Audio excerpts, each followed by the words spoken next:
I want to tell you about a trick of shaitan. When you go late to work and your boss is angry at you because you're late, and lots of people work at your office, you know what you do? You avoid eye contact and sneak into your cubicle. You don't want to face him.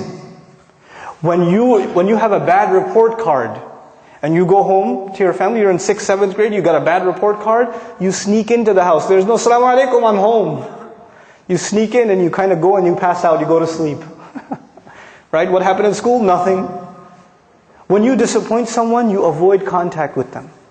It's natural.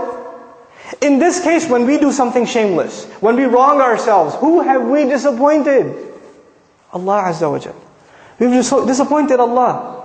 So naturally, shaitan takes advantage of this. He comes to you and me and he says, "You're going to go pray now, you hypocrite?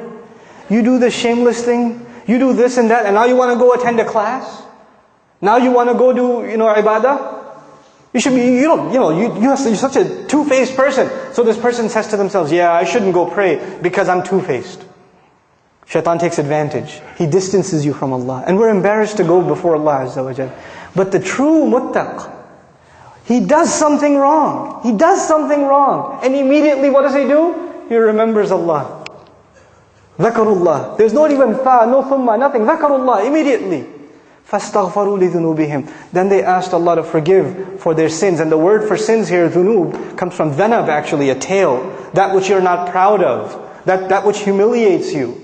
Something you did that you're not proud of. And they ask Allah to forgive those embarrassing things that they did. وَمَنْ يَغْفِرُ الذُّنُوبَ إِلَّا اللَّهِ. Who's going to forgive sins if not Allah? Who are you going to go to? Where else you got to go? Who knows the things that you and I have done wrong except ourselves and Allah? There's a lot of things in our closet that Allah has not exposed. And only Allah knows, and we have to find the time to ask Allah to forgive. This is the main attribute of people that are described that enter Jannah. أُولَٰئِكَ لَهُمْ جَنَّاتٌ تَجْرِي مِنْ تَحْتِهَا الْأَنْهَارُ. The ayat are coming. The sandwich between mentions of Jannah.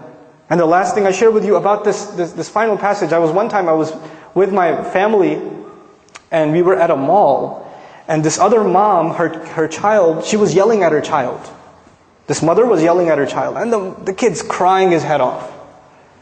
And she even gave him a little, But you know where the child went? After he even got hit and yelled at? He's still holding on to the mother. He's not letting go.